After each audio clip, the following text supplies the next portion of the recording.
रख हौसला वो मंजर भी आएगा, रख हौसला वो मंजर भी आएगा, प्यासे के पास चलकर समंदर भी आएगा, और थक कर ना बैठ मंजिल के लिए आए मुसाफिर, मंजिल भी मिलेगी और मिलने का मजा भी आएगा।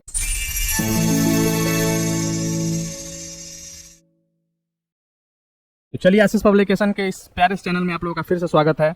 हम लोगों ने व्याघ्रपति कथा के ऑब्जेक्टिव क्वेश्चन, जो 14 ऑब्जेक्टिव क्वेश्चन पहले बताए थे आप लोगों को, उसके बाद 15 से हम स्टार्ट कर रहे हैं। और आज का सेशन स्टार्ट होगा हम लोग के एक जानदार, शानदार और ज़बरदस्त जिंदाबाद वाले एक मोटिवेशनल क्वाट से। रख हौसला वो मंजर भी आएगा, रख हौसला वो मंजर भी आएगा, प्यासे के पास चलकर समंदर भी आएगा, और थक कर ना बैठ मंजिल के लिए आए मुसाफिर, मंजिल भी मिलेगी और मिलने का मजा भी आएगा। चलिए हम अपना सेशन स्टार्ट करते हैं।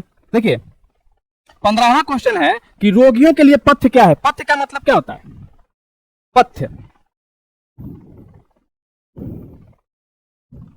रोगियों के लिए पथ्य क्या है? पथ्य का मतलब जरूरत। रोगियों को किस चीज की जरूरत होती है? रोगियों को किस चीज की जरूरत होती है? आप बताइए, कमेंट सेक्शन में बताइए। रोगियों को किस चीज की जरूरत होती है? दवा की। किस चीज की जरूरत होती है? दवा की।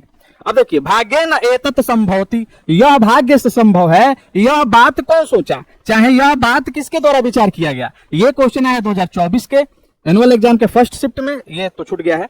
2024 में ये भी आया है, भाग्य न एतत् संभवति, यह किसके द्वारा विचार किया गया कि यह भाग्य से संभव, यह हमको भाग्य से मिल रहा है, यह किसके द्वारा संभव सोचा गया? तो पथिक के द्वारा। किसके द्वारा सोचा गया? पथिक के द्वारा। आगे देखिए,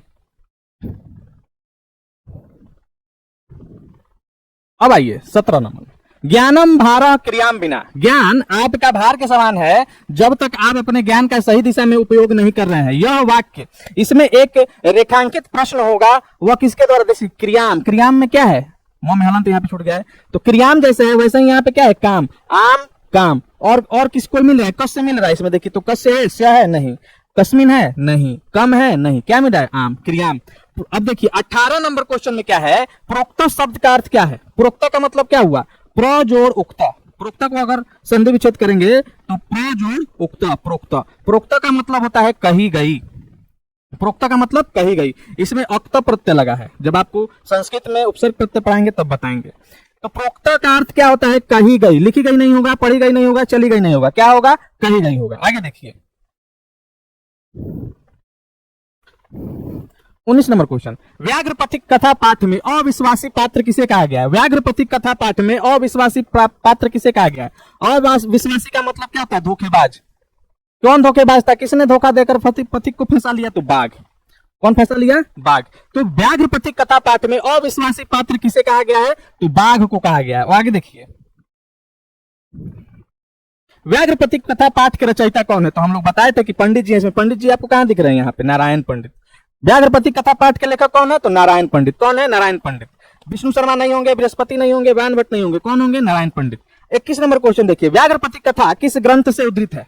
व्याघ्रपति कथा किस ग्रंथ से लिया गया? तो हितोपदेश से। किस ग्रंथ से लिया गया? हितोपदेश से। हितोपदेश के किस खंड से? तो मित्र लाभ नामक खंड से लिया गया है। अब आगे देखिए, बूढ़े बाघ के हाथ में क्या था? बूढ़े बाघ के हाथ में क्या था? तो सोने का कंगन था। क्या था? सोने का कंगन था। बूढ़े बाघ के हाथ में क्या था? तो सोने का कंगन था। सोने का कंगन। चांदी का कंगन नहीं, तांबे का नहीं, लकड़ी का नहीं, सोने का था। अब 23 नंबर क्वेश्चन देखिए, व्याघ्रपति कथा पाठ में किसके दुष्परिणाम का वर्णन है? किसके दुष्परिणाम का वर्णन है? तो आप क्या मारिएगा? लोभ। लोभ का मतलब लालच। क्रोध का नहीं, मोह का नहीं, काम का नहीं।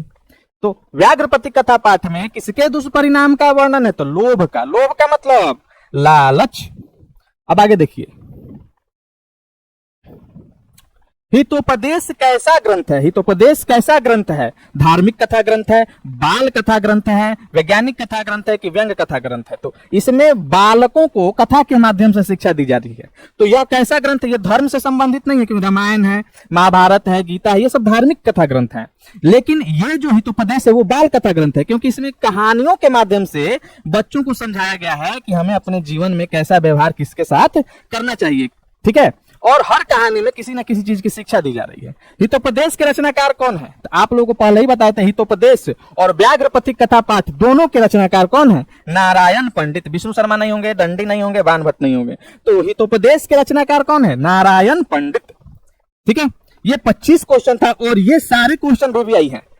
आप लोग इसको एक बार जरूर देखिए, इससे बाहर क्वेश्चन नहीं आएगा व्याघ्र पथिक कथा का। और हाँ, इससे आपको 2 से 3 क्वेश्चन आता ही आता है एग्जाम में, तो इसको आप लोग एकदम याद करके एकदम रट के रहिए, ठीक है, एकदम आएगा इसमें से। तो आगे हम इसके सब्जेक्टिव क्वेश्चंस को देखेंगे और अगले नेक्स्ट सेशन में देखेंगे। तब तक के लिए आप लोग अच्छे रहिए, मस्त रहिए, स्वस्थ रहिए। चैनल को सब्सक्राइब कीजिए, लाइक कीजिए, शेयर कीजिए। नमस्ते।